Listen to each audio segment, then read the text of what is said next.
Y ya hay nuevo jefe de la SAT. ¿Qué retos tiene por delante esta figura? De eso hablaremos esta noche en Sin Filtro con la etiqueta ASF Elección SAT. Pero antes los dejo con la nota de esa elección.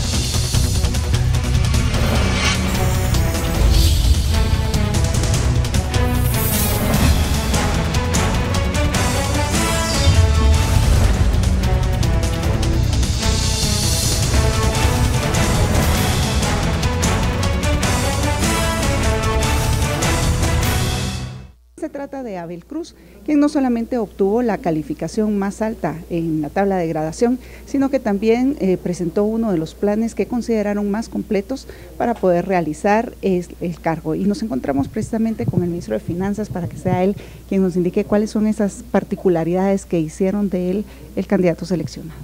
Sí, muy buenas tardes, gracias por acompañarnos en este proceso. Digamos que encontramos que los retos de la organización que necesita ahorita implementar, continuar planes, ejecución, digamos, y gestión, se adapta muy bien a sus características de liderazgo, como establecieron pruebas psicométricas, a su experiencia previa resolviendo temas complejos en otras posiciones, cuando ha sido viceministro, gerente de otras instituciones y también como intendente aquí en la SAT. Entonces, lo que medimos era quién podía pasar del qué hacer, tener claridad en qué hay que hacer, pero aparte del cómo hacerlo y hacerlo con más velocidad y más efectividad. Entonces, sus propuestas fueron sólidas, su experiencia es sólida y por lo tanto fue el candidato con el que sentimos que era la apuesta más segura para seguir transformando esta institución. Bienvenidos a Sin Filtro, la etiqueta de la noche SF Elección SAT. Como ya lo mencionaba, la SAT ya tiene nuevo jefe, es Abel Cruz. ¿Y qué escenarios se deparan para esta figura al frente de la Superintendencia de Administración Tributaria? La etiqueta de la noche SF Elección SAT. Damos la bienvenida a nuestros analistas. Bueno, tenemos de invitado a Juan Francisco Solórzano Fopa, ex superintendente de la SAT. Muy buenas noches, Juan Francisco. Muy buenas noches a todos y todas. Y nos acompaña también Raúl Bolaños. Muy buenas noches, Raúl. Muy buenas noches, Ben. Muy buenas noches, Juan. Bueno, comencemos con el proceso que se anticipó muy rápido, se entregó la papelería, luego el proceso de tachas, se invitó a los candidatos a exponer sus programas ante la SAT y el directorio. ¿Cómo calificas, Raúl, este proceso de elección de Abel Cruz?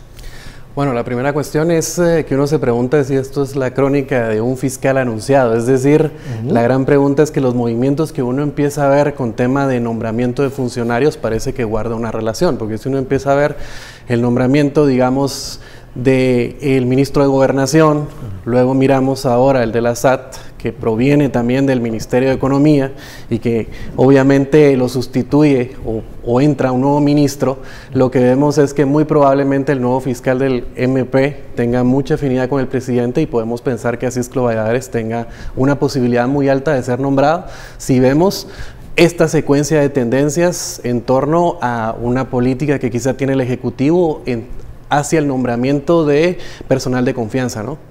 Juan Francisco, la figura de Abel Cruz era una de las que ya se tenía como un favorito. ¿Cómo calificas la elección del señor Abel? Bueno, pues yo creo que primero que todo hay que decir que fue un proceso transparente, eso es algo de felicitar. Los demás, es el primer proceso transparente que se hace por parte del directorio de elección de un... en este caso es la primera vez que el directorio elige al superintendente, pero inclusive las ocasiones anteriores cuando el directorio elegía la terna que era pasada, digamos, al presidente para que él eligiera, siempre fue un proceso oscuro, un proceso poco transparente. Inclusive en el que yo participé me tocó presentar una acción de amparo en ese sentido. Entonces yo creo que lo primero es felicitar ese proceso, decir que se tuvo conocimiento de todas las etapas en vivo, se pudo fiscalizar y esto hace que el nombramiento de este superintendente pues sea un nombramiento legítimo y sea pues un nombramiento que se da en el marco obviamente de las funciones ahora que tiene el directorio. Es el primer superintendente que va a tener un periodo digamos de 5 años. Así lo ha definido el directorio y eso es uno de los temas también que es un poco de polémica porque la ley no es clara cuándo empieza el superintendente, cuándo terminaba su periodo y cuándo debía comenzar uno nuevo. Yo creo que a este directorio le ha tocado, por decirlo de alguna forma, abrir brecha con las reformas a la ley orgánica mediante el decreto 37 de 2016, que cambia mucho la manera en la que se gestiona la SAT. Abel Cruz, ¿es una continuidad al trabajo que usted realizaba en la superintendencia? ¿Lo ve así o es algo completamente nuevo? Yo creo que él va a tener que definir eso y lo vamos a ver con sus acciones. Sin embargo, su plan de trabajo de alguna manera recogía varios de los pilares sobre los cuales habíamos armado ya un plan de trabajo. De hecho, su plan de trabajo reconoce el plan de trabajo institucional que se había aprobado en el 2016 para la SAT.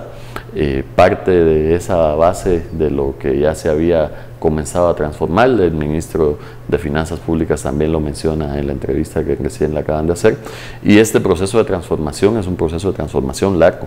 La implementación de las reformas de la ley orgánica de la SAT mediante el decreto 37-2016, insisto, traen una gran cantidad de cambios que es imposible poderlo realizar en un lapso corto de tiempo. Inclusive la misma ley así lo fue estipulando, tanto así que hay artículos que todavía entran en vigencia en agosto de este año. ¿La figura de Abel Cruz puede interpretarse como una continuidad? ¿Habrá algo diferente? Yo lo que creo es que la imagen que da es que el ministro de Finanzas, obviamente como parte del directorio, se siente cómodo trabajando con Abel. Y una cuestión que es sumamente importante, que creo que pudo incidir en su nombramiento, tiene que ver con la devolución del crédito fiscal o el anuncio de la devolución del crédito fiscal. Y me parece que y es un proceso que hay que reconocer al ex superintendente aquí, que es el proceso de recobrar la moral tributaria. Yo creo que esa parte es importante para darle continuidad a todo el fortalecimiento institucional, sobre todo por la credibilidad que debe generarse a partir de la recolección de impuestos, que al final no es un tema cómodo, pero es una obligación que tenemos los ciudadanos en torno a contribuir hacia el desarrollo del país. Entonces yo creo que la primera cosa que uno ve es la comodidad que quizás puede tener, que genera a partir del Ministerio de Finanzas. La otra es un anuncio de estabilidad quizás para las propias empresas en torno al tema de devolución del crédito fiscal, y la siguiente que tiene que ver con el anuncio del fortalecimiento institucional de cara a continuar quizás un trabajo iniciado por el señor Fopa, ¿no?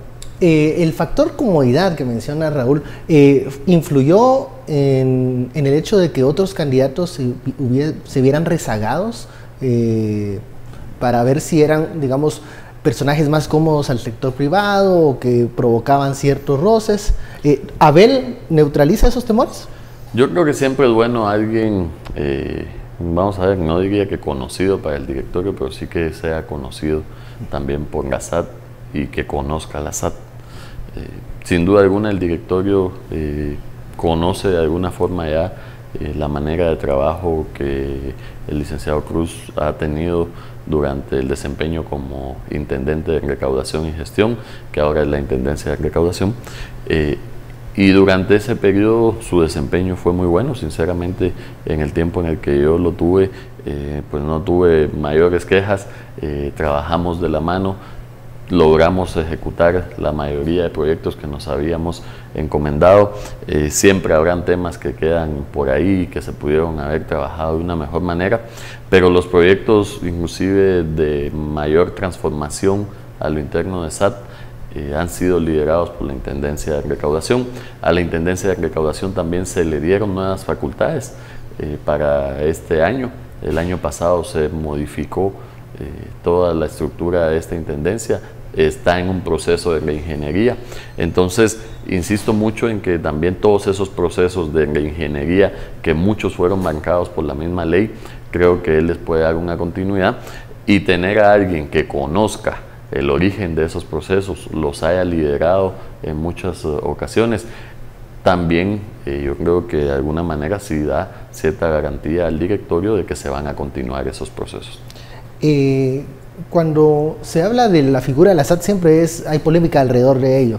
El tema de los impuestos no es el más popular, pero entonces, ¿cuál debería ser la recomendación para Abel Cruz ahora que comienza como superintendente de administración tributaria? Es cierto, ya tiene una experiencia marcada en la intendencia, pero ¿qué cambios debería de tener él al frente de la SAT?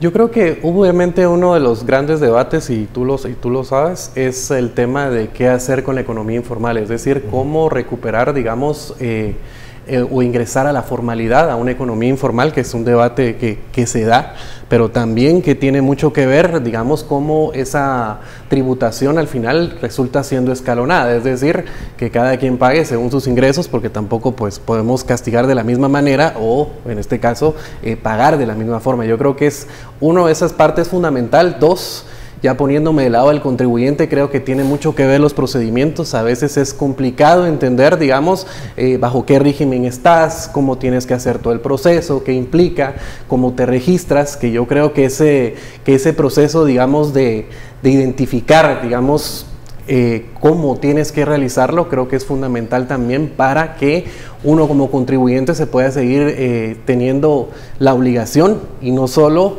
la capacidad también de poder cumplir y no atrasarse, digamos, con el tema de las declaraciones.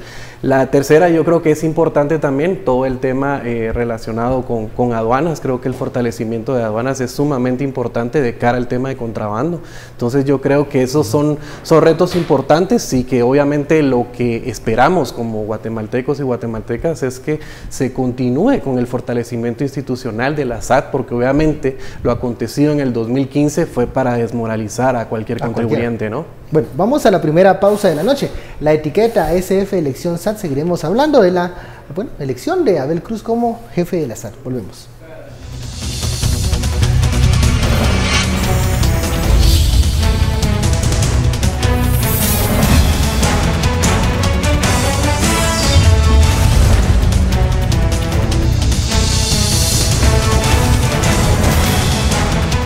Seguimos en Sin Filtro con la etiqueta ASF Elección SAT. Estamos analizando la elección de Abel Cruz al frente de la superintendencia.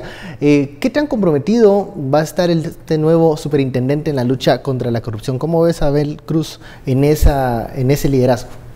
Yo, sin duda alguna, y habiendo trabajado con él, sé que es una persona íntegra, de principios, con muchos valores, y que no va a dudar en ningún momento en seguir en un proceso que tanto a lo interno como hacia lo externo. A lo interno hay que seguir en ese proceso de depuración. Hay muchos casos, muchas denuncias que se están trabajando, que algunos se han ido trabajando junto con el Ministerio Público, otros la misma Gerencia de Asuntos Internos que fue creada durante mi gestión y que se fue fortaleciendo. También tenía un plan de fortalecimiento para este año y yo estoy convencido de que van a seguir esos proyectos y se va a seguir ese proceso de depuración constante hacia lo interno y además el proceso de ayudar y cooperar con otros entes, como se hizo en su momento con el Ministerio Público y se ha venido haciendo con el Ministerio Público y la CICIG en el combate contra la corrupción. ¿Cuál es la brasa caliente para Abel Cruz en este momento, en estos próximos meses? No, yo creo que él lo primero que tiene que hacer es conformar su equipo. Hay que recordar que hay 3 intendencias que están vacantes actualmente, incluyendo la que él ocupaba. Habían 2, una que ya lleva casi el año vacante, que es la de Intendencia de Asuntos Jurídicos, el directorio, y a mí me tocó ese cambio en el cual cuando yo ingresé a la SAT yo podía nombrar a los intendentes de una forma libre, digamos, de forma en la cual yo podía hacer esos nombramientos de forma directa. Sin embargo, la ley orgánica modifica esa situación y ahora hace que el directorio deba dar una no objeción al nombramiento de los intendentes, lo cual ha hecho ese proceso mucho más lento, ha hecho ese proceso que en el caso de la Intendencia de Asuntos Jurídicos, por ejemplo, lleve casi un año vacante.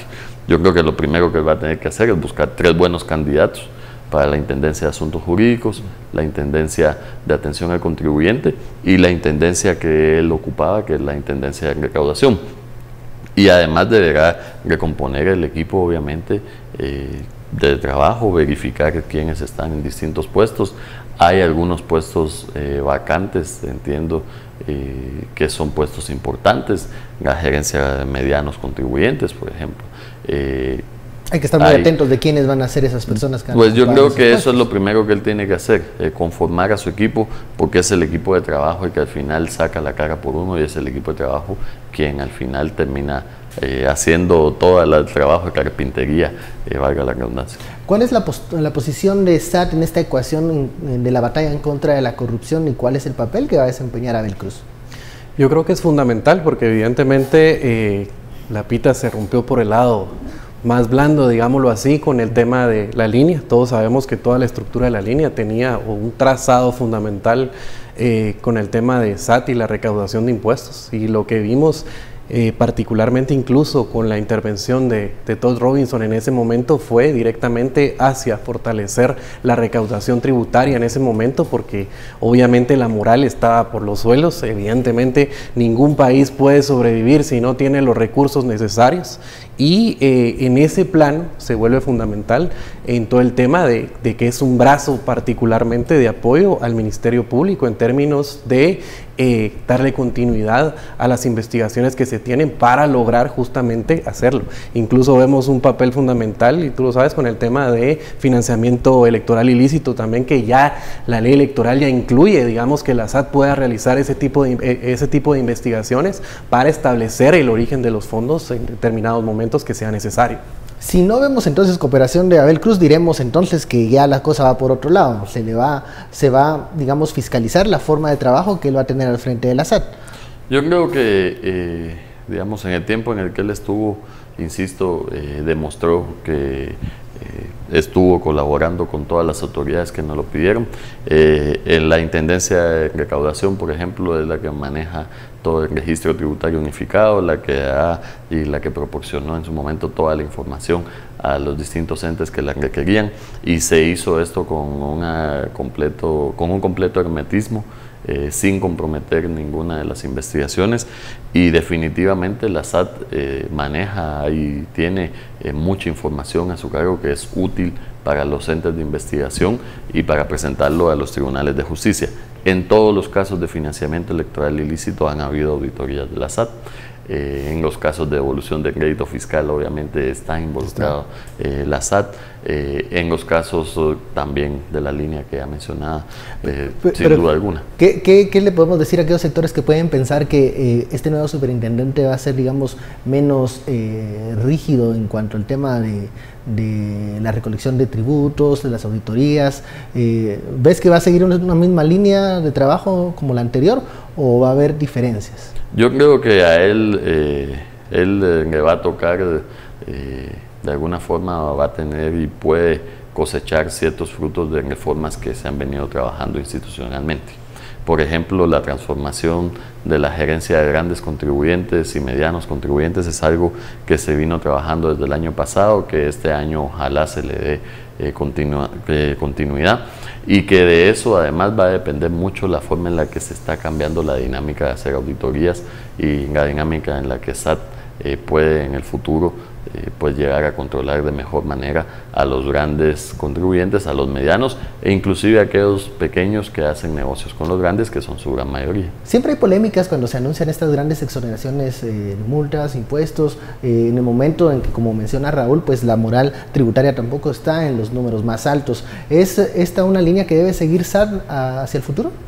Seguro que sí. Yo creo que para los que contribuimos con nuestros impuestos es sumamente fundamental continuarlo, y evidentemente el tema de no tener exoneraciones, ¿verdad? Que no hayan escenarios en los cuales, eso sí, la Constitución política le permite al presidente de la República tomar ese tipo de decisiones, y entonces al final tampoco es que depende exclusivamente del superintendente a la hora de establecer ese tipo de criterios. Entonces yo creo que tiene mucho que ver, uno, los escenarios que se calculan sobre la base de recaudación; dos, el tema presupuestario, que es sumamente importante para establecer qué se va a financiar con recursos propios y qué se financia con préstamos o donaciones, y a partir de ahí vas a tener que, para incentivar una mayor recaudación, sí utilizas esa herramienta que es como tu carta debajo de la mesa que te puede permitir quizás aumentar la recaudación, pero eso puede tener un efecto contrario en que al año siguiente las personas se desanimen o que ya no tengas el mismo escenario de recaudación, ¿no?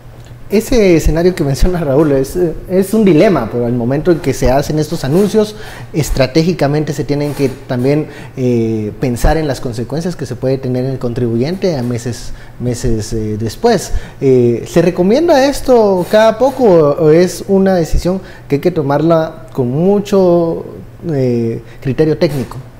Pues técnicamente se recomienda que sea lo menos posible. y que hayan entre una y otra una mayor cantidad de tiempo posible.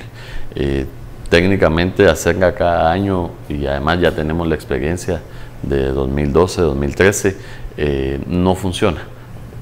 Sucedió que en la segunda exoneración, el segundo periodo que se dio, pues fue sumamente bajo con relación al primero que se dio en la comparación que hago 2012-2013. Entonces, sabemos que estos son temas que no funcionan si se hacen tan seguido. Hay que recuperar la moral tributaria, sin duda alguna. Es un tema muy difícil, sobre todo en la posición en la que está el Estado actualmente, donde le cuesta mucho ejecutar fondos. Si la gente no ve que los impuestos que se están recaudando se están invirtiendo en infraestructura, en servicios básicos, en temas esenciales como la seguridad, la salud, la educación, sin duda alguna, eso es un tema que hace mucha mella en la moral tributaria y en el contribuyente. Lo vimos en el 2015, se cayó la recaudación después del escándalo de la línea. El año 2015 ha sido uno de los peores años que ha tenido la SAT en temas de carga tributaria, con lo cual lo que hay que buscar es que de alguna forma ese factor externo a SAT, y que SAT no controla del todo, porque la moral tributaria se construye, como digo, a través sobre todo de la buena inversión, eficientar el gasto, transparentar el gasto, y esto no es un tema que dependa de SAT, porque SAT no ejecuta esos fondos. Ahora, lo que sí depende de SAT es muchas veces acercar los servicios de la superintendencia y que sean accesibles para el contribuyente, porque una queja recurrente es las engorrosas colas en la superintendencia y estos trámites que no terminan de alentar al contribuyente y prefieren muchas veces mejor dejarlo al tiempo o simplemente no llegar a realizar el trámite.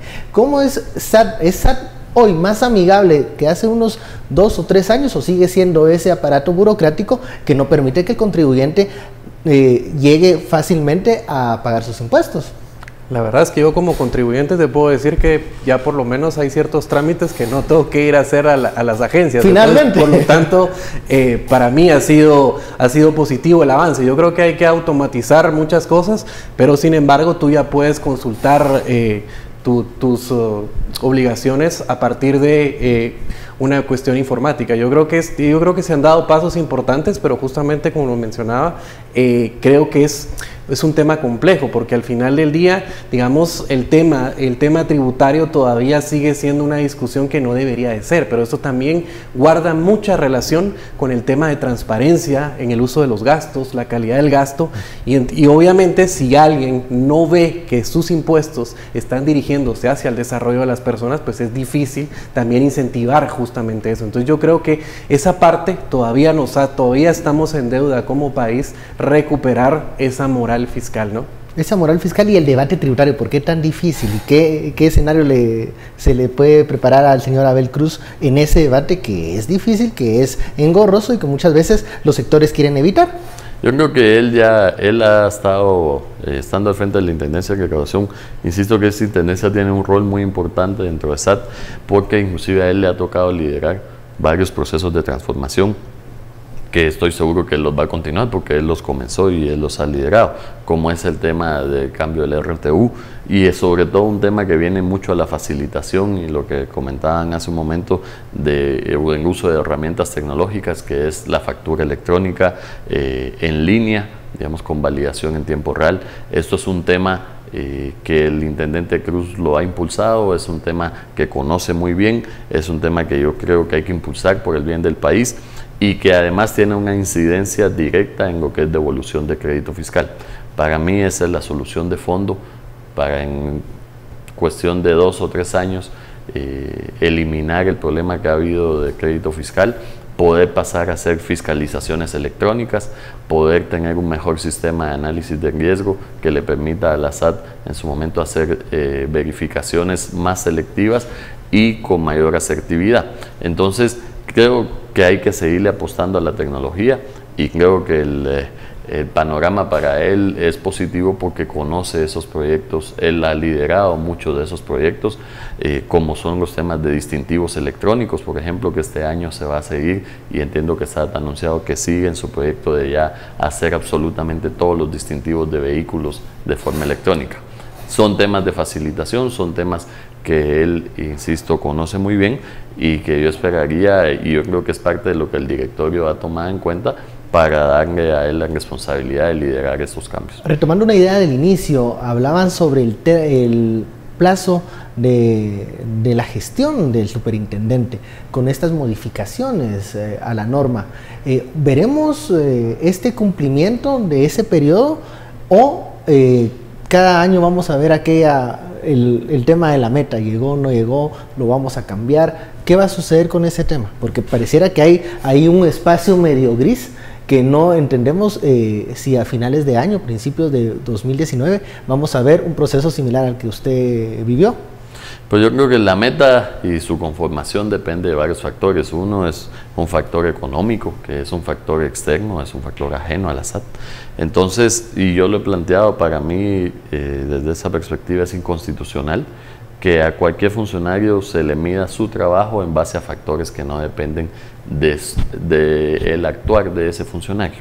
Entonces, la meta, su factor principal es el componente económico. Depende de cómo se comporte la economía, así va a ser también si se pueden o no alcanzar las metas. El año pasado fue un año en el cual las previsiones del Vanguard eran las más bajas, estaban en un crecimiento del 3 y sin embargo la realidad es que se creció a un 2.8. Entonces, ese es y la meta además se conforma, se realiza, se discute sobre la base del escenario medio que para el año pasado estaba en 3.4. Entonces, estos temas son temas bien complejos. El directorio ha sentado un parámetro con mi institución. Yo lo he dicho abiertamente, considero que es ilegal, considero que es inconstitucional. Es un tema además que también he dicho que me reservo y que creo que voy a plantear alguna acción legal en el futuro. No lo quise hacer en su momento porque tampoco creía oportuno que estando uno ahí quisiera utilizar uno de alguna forma las herramientas legales como para pensar que uno se quería aferrar a un puesto, pero creo que es algo que hay que hacer por el bien de la institución, para darle estabilidad a la SAT y para que los superintendentes, en este caso, por ejemplo, en el caso del superintendente Cruz, cumpla los 5 años para los cuales fue nombrado. Si él no cumple los 5 años y seguimos cambiando superintendentes al año, año y medio o a los 2 años, la institución no va a cambiar, la institución no va a avanzar.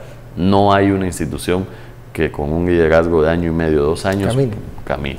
¿Qué vamos a hacer con los cambios de superintendente por el tema de la meta? ¿Lo estamos viendo como blanco y negro? ¿Deberíamos de ver los matices en ese tema?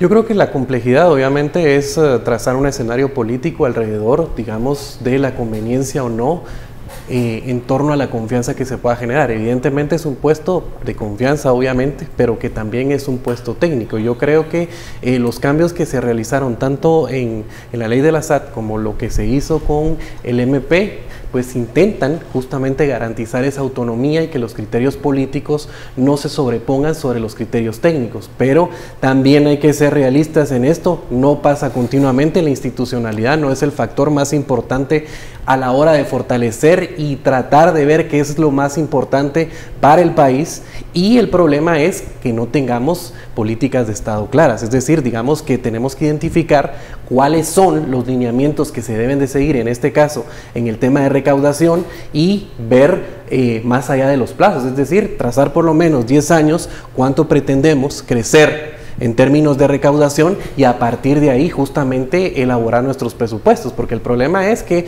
una parte lo financiamos con lo que tenemos y otra nos endeudamos, y no podemos continuar en ese estira y encoge de solamente valernos sobre la estabilidad macroeconómica justamente para trazar escenarios que tienen que ver con recaudación. Bueno, vamos a la segunda pausa de la noche, la etiqueta ASF Elección SAT, regresamos luego del corte.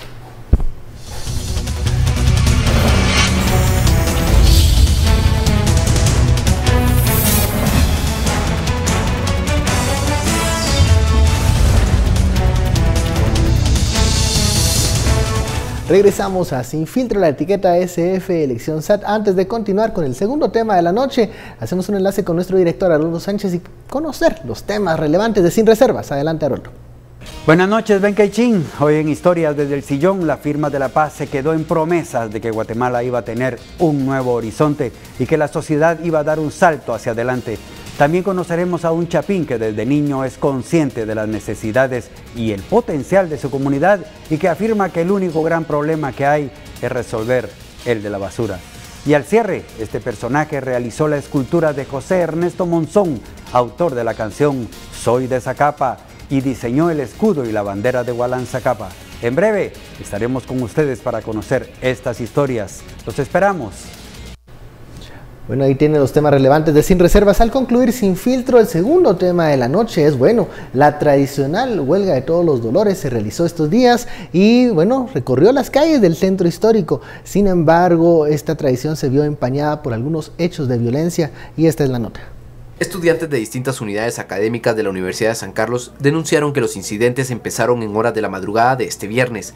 Señalaron que encapuchados afines a la transitoria de la Asociación de Estudiantes Universitarios fueron al Paraninfo Universitario, ubicado en la zona 1, para amenazarlos y exigirles que abandonaran el edificio. Según los estudiantes, los encapuchados se encontraban armados y desalojaron a los estudiantes por medio de amenazas e intimidaciones. Los encapuchados se encontraban armados y desalojaron a los estudiantes por medio de amenazas e intimidaciones, e incluso hirieron al activista Jorge Santos de la Unidad de Protección a Defensoras y Defensores de Derechos Humanos, quienes han dado a conocer que afortunadamente no presenta lesiones internas y solo le saturaron la herida abierta en su cabeza. Lo que sucedió hoy en la madrugada estas mismas personas vinieron a desalojarnos con armas, con bates, con machetes, y nosotros desistimos y nos fuimos del Paraninfo Universitario. Y pues lamentablemente regresaron a agredir a este bloque digno que intenta recuperar y reivindicar el movimiento y pues denunciarlos públicamente. Bodoquito, su nombre es Marco López, él se dice ser representante del Comité de Huelga de Trabajo Social. Break, su nombre es Armando Betancourt, es estudiante y auxiliar de cátedra en la Facultad de Farmacia, y también a la Asociación de Estudiantes de Ciencias Económicas y a la Asociación de Estudiantes Humanidades, que fueron los que agredieron hoy a estudiantes y también a personas de derechos humanos. Enrique Hernández señaló que las estructuras criminales que estuvieron antes en la dirigencia de la AEU y del Honorable Comité de Huelga se han resistido a dejar esos espacios. La Procuraduría de los Derechos Humanos se pronunció por medio de un comunicado donde condenó las agresiones a defensores de derechos humanos y estudiantes. Por una Guatemala en paz, David Sanchinelli y Marvin Pérez. Usted veía la nota de estos actos violentos que empañaron, bueno, la tradicional huelga de todos los dolores de este viernes. ¿Qué está pasando con los grupos estudiantiles en la Universidad de San Carlos? Ya vimos el año pasado cómo un grupo distinto recupera la dirección de la AEU, pero al parecer los espacios siguen cooptados por estos grupos que se llaman la transitoria y que siguen ejerciendo presión sobre los estudiantes dirigentes actuales que tratan de, decir ellos, cambiar un poco las cosas en la Universidad de San Carlos. ¿Por qué los cambios cuestan tanto, Robert? Bueno, yo creo que es un tema sumamente complejo para cualquier asociación de estudiantes. La huelga implica el mayor desgaste que puede haber. Es sumamente terrible el tema de cómo lidiar con esto, ¿no? Yo creo, en principio, solidarizarme con Jorge. Yo creo que una de las cosas terribles, verlo ahí, un defensor de los derechos humanos, y creo que esa primera parte, lo que hay que acotar aquí es cómo lo que vemos son reacciones violentas de estudiantes, y luego también solidarizarme también con la familia Tello. La familia Tello fue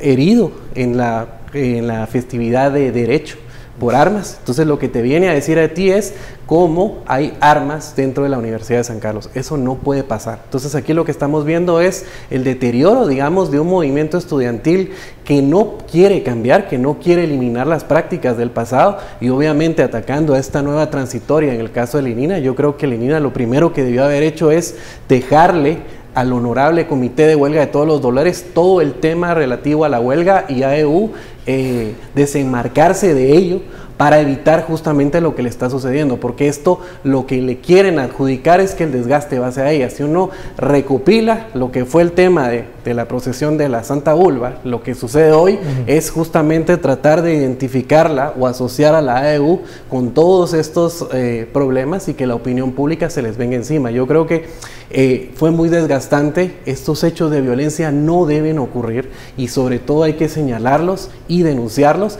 pero también tenemos el problema de que la Universidad de San Carlos es un desgobierno, refleja los problemas que a lo interno de nuestra sociedad están suscitando, es decir, no hay seguridad a lo interno, vemos una economía informal a lo interno que está incontrolable, y luego la entrada de armas, drogas, también vimos la última escena que ocurrió de sexo a plena luz del día enfrente de las aulas. Entonces se está desvirtuando la idea de academia dentro de la San Carlos.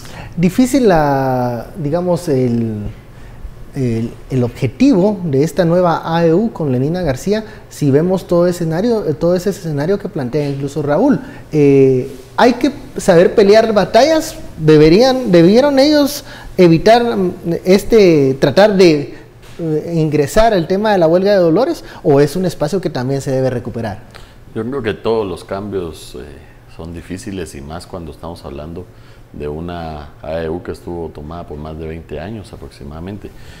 Primero hay que decir que es una vergüenza que unos mismos dirigentes estudiantiles pasen 20 años siendo dirigentes estudiantiles de una universidad. O sea, si pasó 20 años, y yo creo que, yo no sé si se habrá graduado alguien como Jorge Mario García, por ejemplo, que fue el que tuvo tomada la AEU durante tanto tiempo. Sinceramente, eso es una vergüenza. Ya el solo decirlo y la cantidad de años demuestran que eso hay algo mal ahí. De por sí, la AEU debe ser un tema rotativo, digamos, debe ser un tema donde hay alternancia, por la misma naturaleza de ser una asociación de estudiantes, y se supone que los estudiantes universitarios pues van saliendo de la universidad y se van integrando a la vida laboral y profesional de un país. Entonces, cambiar algo que está incrustado desde hace, insisto, 20 años, es un proceso que no se hace de un año para otro, ni de un día para otro. Va a llevar, yo creo que más allá de inclusive de las mismas autoridades actuales, de la misma Lenina y su equipo de trabajo, esto va a trascender aún a quienes le sigan a ellos, porque alguien que ha estado 20 años viviendo de esto, que ha hecho su modus vivendi, modus operandi, o como le quieran decir, de subsistencia, cooptar estos espacios, sin duda alguna no se va a dejar sacar de ese espacio tan fácil. ¿Y tiene aliados en este momento esta nueva dirigencia de la AEU? Porque hablabas que es un territorio de nadie, pero ¿y dónde está el consejo? ¿Dónde está el rector? ¿Dónde están las autoridades, los decanos de cada una de las facultades? ¿Dónde están? ¿Con qué aliados cuenta esta nueva dirigencia estudiantil para poder recuperar esos espacios? Hay asociaciones que están apoyándolos. Yo creo que una actitud muy madura, justamente lo mencionaba en la entrevista uno de los miembros, prefirieron huir y no participar dentro de la huelga como una muestra de no caer en la provocación y justamente evitar casos de violencia. Yo creo que una parte fundamental es que hay un sector de estudiantes que es renovado, que no pertenece, digamos, a esta rosca que tradicionalmente dominó el movimiento estudiantil a partir del año 2000 y que justamente lo fue deteriorando, pero también que aquí hay algo importante que decir. El fenómeno de la huelga se ha ido también distorsionando con el tiempo. Ya no vemos esa crítica sátira que obviamente tiene el espíritu de crítica hacia los gobiernos, crítica hacia el status quo y a ciertas condiciones de la coyuntura nacional.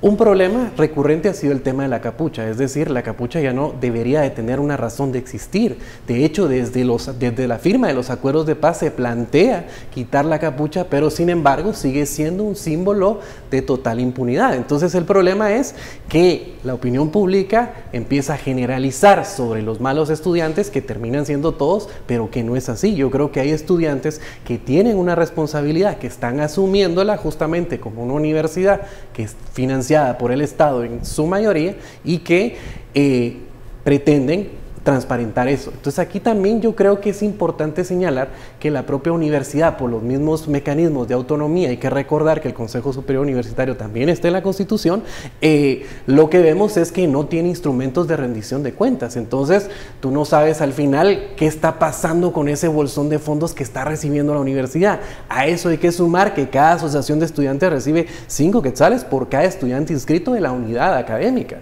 Y esta plata, ¿hacia dónde se está dirigiendo? Y de hecho, una de las críticas que se formuló a esta asociación de Lenina fue justamente los gastos que utilizó para la huelga, que la opinión pública no lo tomó a bien. Entonces yo creo que eso pudo haber sido evitable y pudieron ser más estratégicos para evitar un desgaste que es demasiado fuerte. Algo que molesta mucho es como estas auditorías y saber el destino del gasto, porque lo que menciona Raúl, el no saber qué están haciendo las asociaciones de estudiantes con los recursos que se les da, qué tipo de fiscalización se le hace al Consejo Superior Universitario. Pareciera que hay un acuerdo ahí para dejar hacer, dejar pasar, y que nadie está rindiendo cuentas del dinero. Y al parecer creo que el problema es el dinero. Yo creo que es un poco de lo mismo que hablábamos hace un rato, ¿verdad? Y con el tema de la moral tributaria, digamos. Hablemos de la moral también de los universitarios sancarlistas y del pueblo, que dice, bueno, al final estos son fondos privativos, porque como son parte de la matrícula, entran a la Universidad de San Carlos como fondos privativos de la Universidad de San Carlos, lo cual los convierte al final en fondos del Estado, porque son privativos de una institución del Estado, y estos fondos privativos son repartidos a estas asociaciones que sin duda alguna, en los tiempos en los que estamos y con la exigencia que hay y que debe seguir habiendo de manejo de todos los recursos, va a ser uno de los grandes retos para las asociaciones de estudiantes, cómo transparentan esos recursos, y creo que lo ha intentado hacer la AEU. Han sacado en qué se han gastado el dinero. Parte de eso mismo es lo que señalaban anteriormente, que han habido críticas, pero han habido críticas porque se ha transparentado el gasto, lo cual es bueno también. Se tiene que poder discutir esto. Hay que seguir y hay que hacer ahora que todas las asociaciones de cada una de las distintas facultades y escuelas de la San Carlos pues lo hagan de esa misma forma. Bueno, vamos a la pausa. Al regresar hablamos más de esta tradicional huelga de dolores. ¿Debería seguir? Volvemos con esa discusión.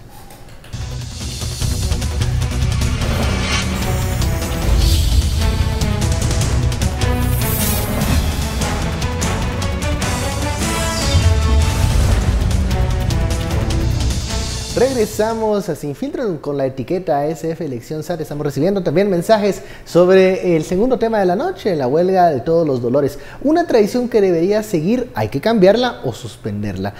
¿Cómo debemos de analizar el fenómeno de la huelga de dolores? Tiene muchísimos años y han pasado en las filas de la huelga guatemaltecos ejemplares. Pero, ¿qué es hoy la huelga de dolores? Yo creo que representa, y esto es un efecto justamente del deterioro también de la clase política. O sea, no es casualidad, digamos, todo lo que sucede durante el conflicto armado y efectivamente el enorme vacío de liderazgo que se fue provocando. Yo creo que hay que tener dos visiones. La primera, que tiene que ver con que es declarado patrimonio intangible de la nación. Es decir, el Ministerio de Cultura se compromete a promover, a investigar y alentar la tradición. O sea que también aquí hay un rol que no está cumpliendo el Ministerio de Cultura en torno a todo el proceso de lo que implica la huelga. El segundo problema es todo el tema relativo a las capuchas. Yo creo que eso le resta, digamos, credibilidad a la hora de saber con quién estás lidiando. ¿Realmente estás lidiando con un estudiante o con alguien que no lo es? Porque tú ves que a partir de marzo, siempre se dice en la San Carlos, ya llega menos gente, porque toda la gente que participaba en huelga se va. Entonces tú no sabes realmente si el que está ahí es un estudiante o es un infiltrado. La tercera cuestión que es sumamente importante es el tema de los comités autónomos. Cualquiera pone un comité autónomo, se pone la capucha y va a hacer la famosa talacha, la recolección, y lo hace a su manera sin rendir cuentas necesariamente que eso es para las actividades que tiene que ver con la huelga. Entonces lo que vemos es un problema, digamos, que se ha ido acumulando durante el tiempo y que la huelga no ha sabido enfrentar por la propia naturaleza, digamos, de lo que sucede, y que se ha ido desvirtuando justamente la crítica hacia lo que fue la huelga y hacia el significado de todas las generaciones de sancarlistas. ¿Cómo mantener o cómo recuperar el espíritu huelguero tradicional sancarlista y dejar de lado estos sucesos que empañan la imagen de los estudiantes? ¿Se puede recuperar este espacio? Yo creo que sin duda alguna se puede recuperar, y para mí la fórmula es la fórmula en la que se recupera la credibilidad en general, y lo hemos visto, es la transparencia. La transparencia en todo, y parte de lo que señalaba Raúl, la transparencia inclusive en quiénes son los que están cargando pues, la comparsa, quienes llevan la carroza, quienes... y parte de la misma transparencia es un acapucho, no se trata solo de cuántos fondos manejaron, se trata también de quién los manejó, se trata de quién los está pidiendo, quién los está administrando. Eso es transparencia. Y hoy por hoy, en el marco en el que vivimos en el país, donde la gente está cansada de los actos oscuros, donde la gente está cansada de las discrecionalidades, donde hay una auditoría social fuerte, una auditoría social que cada vez yo creo se está haciendo más responsable. Siempre habrá la auditoría social irresponsable, digamos, y que mal informa, pero en general yo veo que la gran mayoría de gente está interesada de una manera auténtica en saber qué se está haciendo con sus fondos, con su dinero, y qué hacen aquellas personas y quiénes son esas personas. Y hoy por hoy estamos discutiendo el nombramiento de un funcionario y lo primero que decimos es, bueno, se hizo de una forma transparente, sabemos por qué lo eligieron a él, obtuvo el mayor punteo. Vamos hacia lo mismo ahora, hacia quién participa en este tipo de actos. Queremos saber quiénes son, que se quiten un poco la máscara y que permitan entonces que esa transparencia de alguna manera haga que se renueve la confianza de los guatemaltecos en una tradición que sin duda alguna pues ya es patrimonio intangible de la nación. Ahora, si estos grupos se siguen resistiendo y se enquistan en espacios como la huelga de Dolores, ¿puede la población en algún momento también darle la espalda a una tradición de muchos años? Yo creo que eso es sumamente lo complejo, porque al final es una tradición, pero también imagínate que te digan a ti que el no nos tientes se lo robaron y lo estaban vendiendo otras personas que son ajenos a la huelga. Entonces lo que vemos es que no hay ningún mecanismo de control y la gran pregunta es ¿qué rol juega Consejo Superior Universitario y Rectoría en la celebración de estos procesos? Parece que lo que vemos es una cabeza totalmente ajena al proceso y que es una actividad que no tiene control. Entonces, al no tener control, cualquier cosa puede suceder. Y entonces lo que vemos es que estos actos de violencia se terminan convirtiendo en la regla y no la excepción. A mí lo que me preocupa es que ya se atente directamente de esta manera, se busque la confrontación y que sobre todo no haya control.